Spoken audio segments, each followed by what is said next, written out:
Okay, I think we will go ahead and get started. Again, thank you for joining us today. My name is Sue Brzee, and I handle the marketing here at 2W Technologies, and I will be your moderator today. If at any time during Mark's presentation you have questions, please send them through the chat feature that's at the left of your screen. There will be an interactive Q&A at the end, and we'll get to all the questions then. Okay, let's get started. The presenter for today's webinar is going to be Mark Jamieson. Mark is the President and CEO here at 2W Technologies. All right, Mark. Hey, thanks, Sue.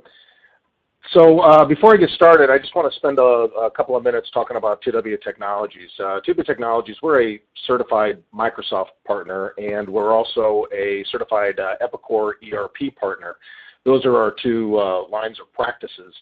We're also a cloud services provider, getting certifications from on the Azure cloud for that piece of it. So basically what we do is we design, implement, and support IT networks, and we also provide ERP development and support for Epicor, which is, if you're not an Epicor user, it's a very robust ERP system. Basically, everything we do here is client-centric. Everything is ticketed and project management based, and all of our pricing is budgeted and scoped. So when you come to us with a project, we let you know about what it's going to cost you, and we agree on a deliverable, so there are no surprises.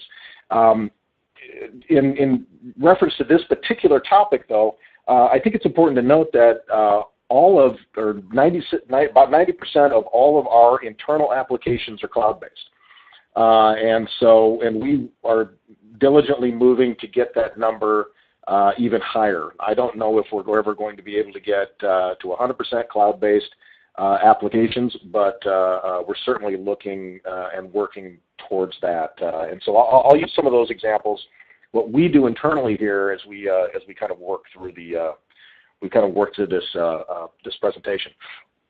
So as I talk to clients about cloud technology, there's a lot of confusion because there's a lot of hype around it, and there's a lot of sales buzz. And so when you get down to it, right? So there's SaaS-based and network and virtualization, and there's all this stuff flying around about what is the cloud, right? But really, what it is, if you boil it all down to its simplest component, it's technology and applications that live someplace else, and you access it via internet connectivity. And so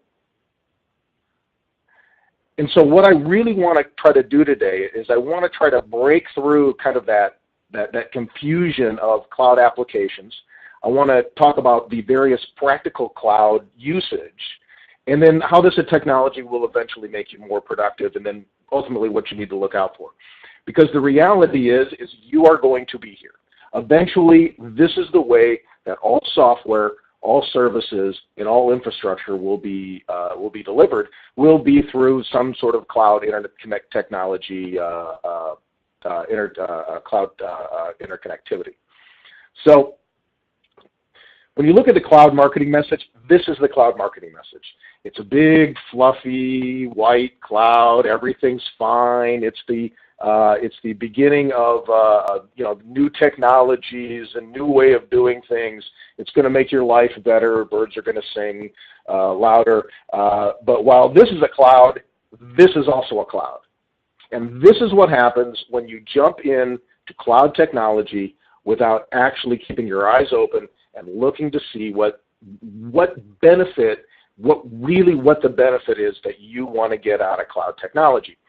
And so when I talk to clients, they say, well, we got to get to the cloud. And my question is always, well, why? And typically there isn't a real good answer. It's because they told me to, or I have to, or it's the future. And so what we want is this, not this. So before I start that part, I want to run past two pricing models. So the way that you acquire iron, the servers, right, and the traditional method is there's a big capital investment up top. right? You buy the infrastructure, you buy the hardware, somebody comes in and puts it in, right? And then you have small expenses along the way, right? You have some services costs, you have to do some upgrades, some patches, maybe you're paying maintenance agreements on some of that stuff, right up until the time where you're back up to the top of that cycle, which is big capital investment. And so you're in this cycle, we're all in this cycle, and this is traditionally the way that we buy our technology. In the cloud model, it's different because it's a usage fee, and it's little cost along the way. It's not a capital cost with some operating costs. It's all operating costs. And typically that usage fee is put on a per user, per device type model. So it's a monthly cost, it's a monthly cost, it's a quarterly cost. We're all familiar with this in our own lives because you have Netflix or Pandora or something like this, where you're paying $9.95 a month. That's the exact same way, and all of this business cloud stuff is primarily priced the same way. So when you hear cloud, typically there's only three types of cloud application, right? There's applications delivered via the internet, right? It's either browser-based or it's workstation app-based. It's colocation, or it's cloud-based infrastructure. Really, that's it. So it's one of those three, and I'm going to walk you through all three of them, right? So applications delivered by the internet, this is the stuff we're all familiar with, all right? The browser-based stuff, Dropbox, Google Docs, QuickBooks Online, Microsoft 365 has full functionality that comes through a browser. It's all thin client stuff. And then there's the workstation app-based, which synchronizes through a client that's on your device, right? So almost all the Adobe products are priced this way. So if you use Photoshop, you go there, you download the thick copy, but all the updates and everything are being fed to you through the cloud, and you're paying for it on a per user, per month basis. Microsoft 365 is the exact same way. You can use, you have access to all the Microsoft products, the Office suites, that kind of thing. If you're on Epicor and you use the Epicor cloud, same thing. You have a thick client that sits on your device, you access it as it sits up in the cloud. So the pros to that is it's always up to date. You're always using the best, neatest, greatest thing, right? It's easily accessible. Typically, it's easily acceptable from multiple devices. So if you have a bring your own device strategy, you want to access it through a phone versus a tablet versus a workstation, it's all right there. All you need to do is be connected to the internet. And there's no hardware to manage. So you don't need to invest in that hardware. You don't need to upkeep. You don't need to patch it. You don't have to. It breaks that iron cycle of hardware acquisition that we talked about earlier. So, but it's not perfect. And so here are the cons to this, these applications that get delivered by the internet, is many times they're multi-tenant. So what does that mean?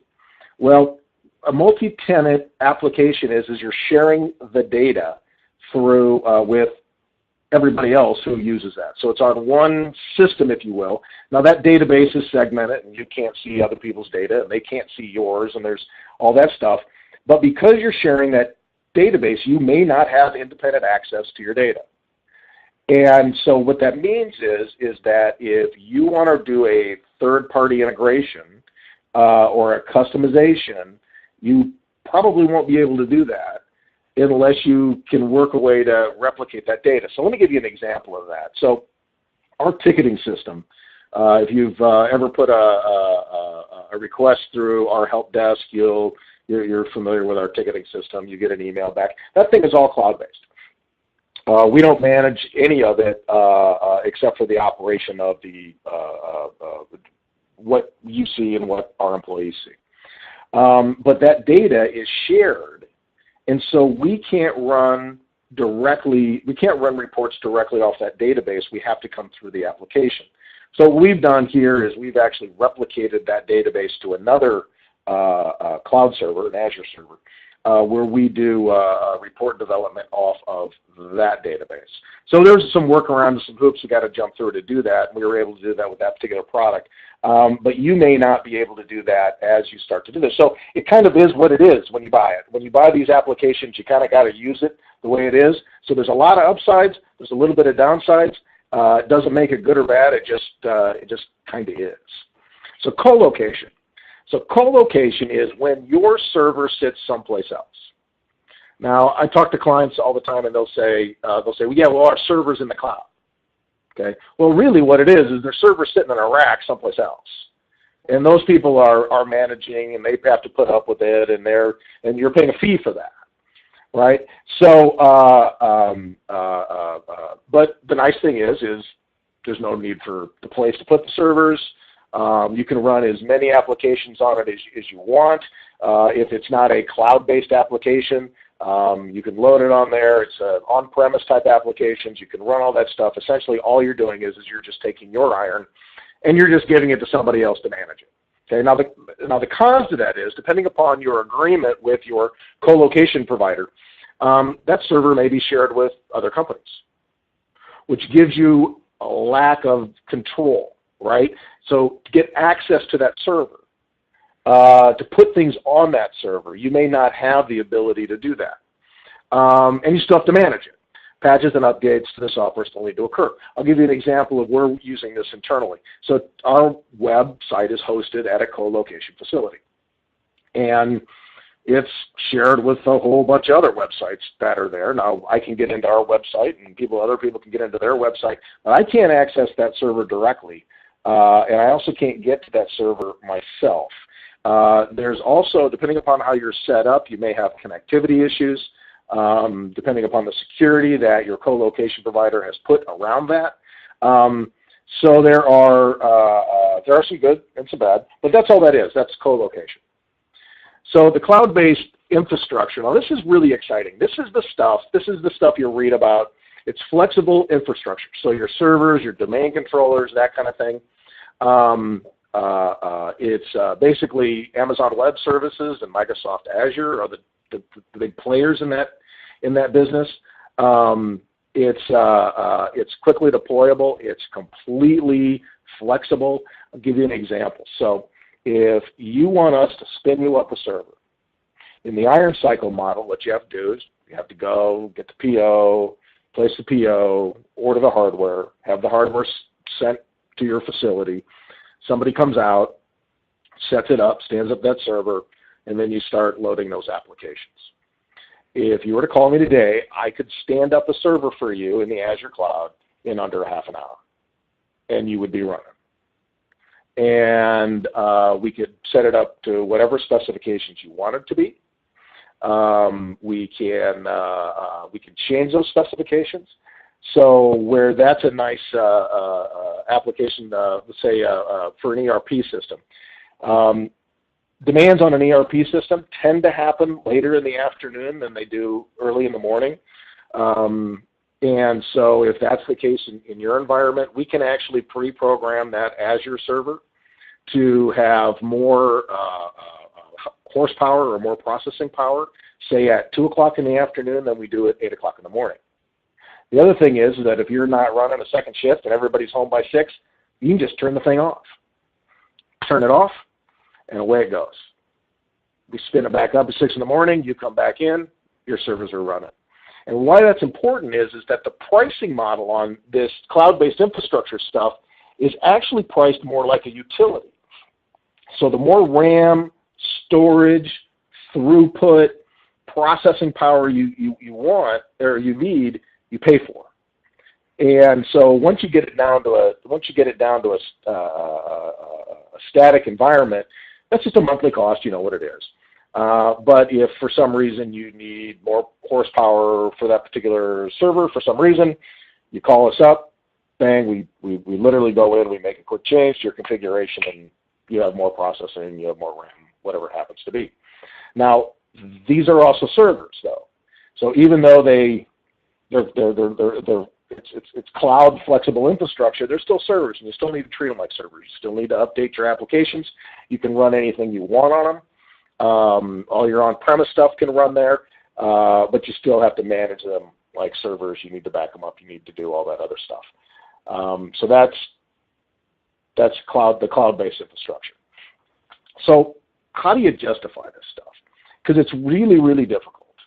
So cloud applications is a recurring operational fee, right? A bunch of little payments over, forever, essentially, right? As opposed to the capital model, which is the iron in-house stuff. And the problem with that is when you sit down to do a cost justification, the two don't match up very easily. So if you do a cost justification on whether or not you want to go to the cloud or you want to move these applications to the cloud, you need to move that comparison out a longer period of time. So you just can't wait and say, over a 6-month period or a year period. You really have to look out over and above whatever your iron cycle typically would happen to be.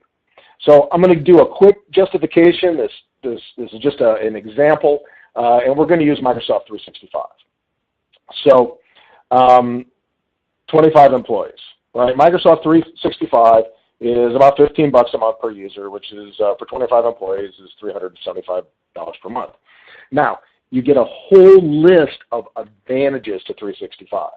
You get the hosted secure email, you get web access to that email, and other Office products.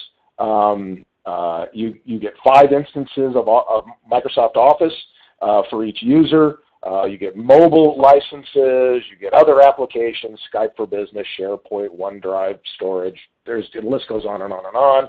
Spam and malware is all included in there. It's easy to access, and more importantly, it's always up to date. So if you spread that out over 60 months or 5 years, it's about $22,500 is what you're looking at for a cost for 365 and all that stuff and all that benefit.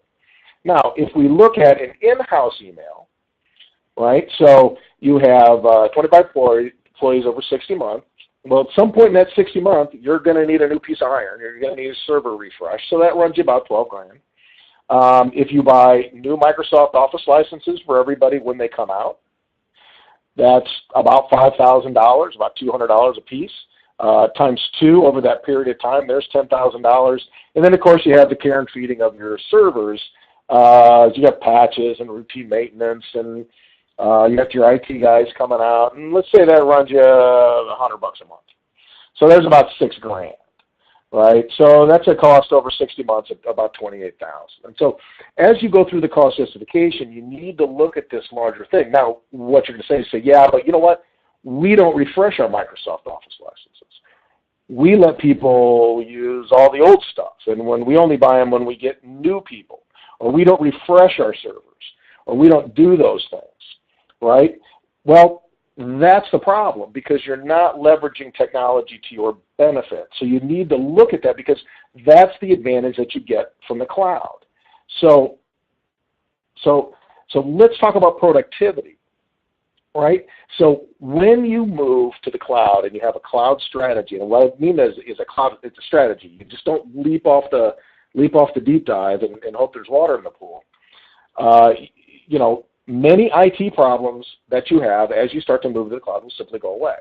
Now, you're going to have other problems, right, and other challenges that you're going to have to manage through. But a lot of the stuff that you have now just kind of evaporate because you don't have that on-premise hardware that you've got to keep running, you've got to keep backing up. You don't have to do any of that stuff. Safe and secure. The cloud is more secure than your on-premise environment. And I hear this a lot. Hey, I don't want my stuff going someplace where I don't know where it needs to be. Well, here's the deal: is actually it already is, because every time you send a document via email, that's an unsecure transmission of that document, as opposed to using cloud storage, where now you could have a link to that document and send that email that way with the appropriate passwords and security around those documents. The more connectivity you have means that your people will be more productive. So Frost & Sullivan did a survey, and they showed we're investing in collaboration technologies increase productivity as much as 400%. There is a huge advantage to having everybody on the same platform and having everybody on the same release of product. So you don't have somebody running an old version of Excel versus somebody has the new version of Excel, right? You have you might have compatibility issues with that. You may end up, essentially what happens is, I mean, think about it. As we go through this, doesn't everybody like to use the new stuff? Don't you like to get the updates, right? So your morale actually picks up as you start to get everybody on the new stuff, and this is the quick and easy way to do it. You have flexibility and functionality to implement new modules and applications as they become available. As we take new upgrades to all of our cloud-based infrastructure products that we use here at 2W, there's always new application and new functionality. And we look at that new application and new functionality, we say, hey, this would be really great to use. One of the things from Microsoft we've started to use is Yammer. Yammer is a social networking, internal social networking product. We utilize it for implementations and large projects to get us off of sending email documents around. It was available through Microsoft. We looked at it. We said, hey, that's great. There was no additional cost to us. We implemented it, and we're starting to become big fans. By design, you're more disaster resistant, right? A fire, a flood, a catastrophic failure, an electrical hit, you're protected because all of your stuff is replicated into the cloud, and you're far more protected if something were to go catastrophically wrong. And you're more competitive. You're leveraging state-of-the-art technology. You're able to use technology as a competitive weapon, right? You're more nimble and you're a more attractive place to work. If you're hoping to hire a millennial in the next 15 years, then you're going to have to be here because that's what they expect. Because if you read any of that millennial stuff, this is how they grew up. So if you can't access all your stuff from your phone, you're going to have a tough time. You're going to have a tough time recruiting new, younger talent. So that's your productivity. However, you don't want to go into this stuff with your eyes closed, right? Because there are some true pitfalls to this process. Your on-premise infrastructure changes dramatically. Remember we talked about how some IT problems will go away and be supplanted with other issues, right? So this is all, cloud stuff is all about connectivity and accessibility. Internal to your offices, now all of a sudden you're worried about routers and switches and wiring and wireless access points and bandwidth. And this all of a sudden becomes far more critical than are you running the right operating system on your server that sits in the closet, right? You are going to lose control. You don't get a choice of when you take your update. It comes to you ready or not, here it comes. And that could be good or bad. You could lose functionality that you desperately need when the update is forced on you. All right? We talked about the application of the databases, right? You don't have access to your data, direct access to your data. Typically, you have to go through that application, right? And with this incredible flexibility comes inflexibility, which means that you can't write your customizations, you can't do your integrations, or maybe you can't do your integrations, depending upon what you're looking at, right? You are giving up control to your data, right? It doesn't make it wrong or right, it just is. And so what you need to do is you need to look at those pros and cons and say, yes, this is okay for me. I'm willing to do this for all the pros that I have, or no, that's really a deal killer for me. I need to continue to go on premise or find a colo or move into the Azure cloud or something like this, right? And with all of this stuff, internet access is absolutely critical. Internet goes down, you're done. And so you need to make sure that all of your facilities have critical, effective internet connectivity solutions. And one of those things is you should look at the internet, at a failover solution for your internet.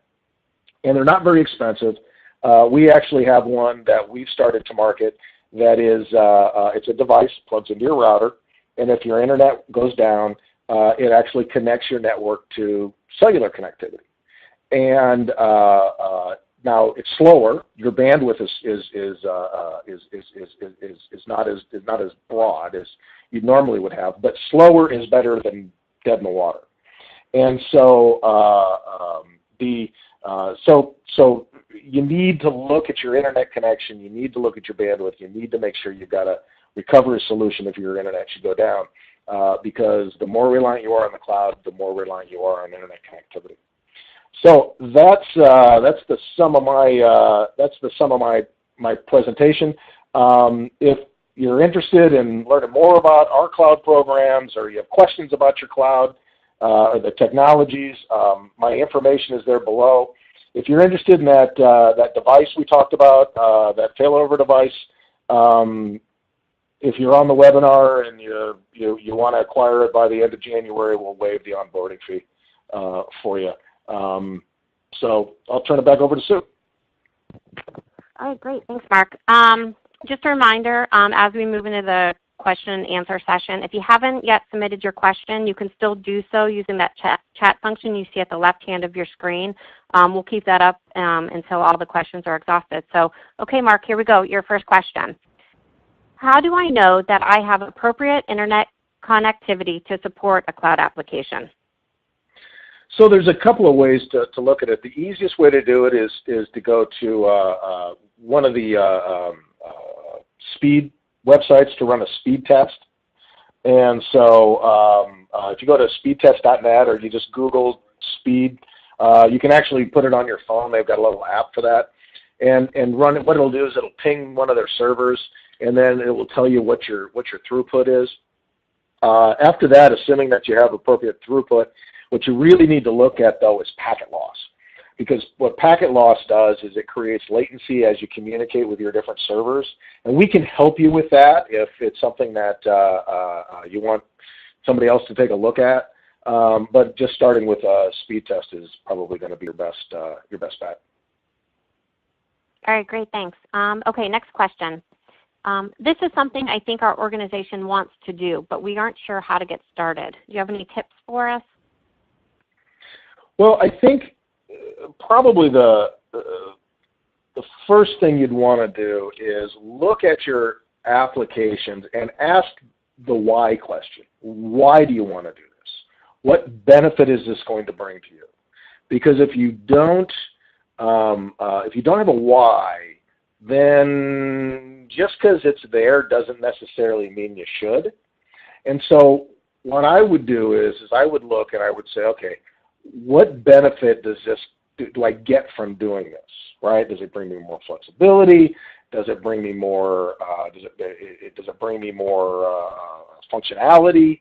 And I'll tell you that the easiest place to start is email. If you're using email from a co-located or an on-premise environment, I would highly suggest you look at 365, and we can help you with that if you want us to. It's an easy way to do it. It's rock solid technology. 2W, we've been on it for 3 years now, and I couldn't imagine bringing it back in-house and trying to manage all that stuff. So that would be a great place to start. And then I would look at all your other mission applications and start to look at why you might want to do that if you have multiple facilities, say, for reliability purposes. And Azure Cloud may be Azure Cloud Server may be of advantage. But I'd sit down in a room and ask the question why, and I think that would probably direct you where you needed to go. Okay. We have a question here that says, I have the speed test results. Now what? So what I would do is if you want, email them to me, and I'll take a look at them. You would have there's two things we want to look at there. We want to look at the lower number, which is the upload typically. That's where you run into some issues. Usually, mostly everybody has really great download speed because everybody's downloading. But when you talk about cloud-based application, especially if you want to start moving to voice, So we have, so 2W, our PBX system is in the cloud. And so the upload speed is really the important part to that, and then the packet loss. If you wanted to just email me that stuff, we'll have one of our techs take a look at it, and we can certainly tell you what's good and what's bad. Okay. Looks like we have one more question for you at this point. We currently use cloud applications, and sometimes they are painfully slow and unresponsive. What can we do to fix this, if anything? So I hear this a lot, right? So we get you know, well, we moved to the cloud, and it's brutally slow, and it may not be your application. It actually may be there's a lot of stuff between where you are and where your application sits, and so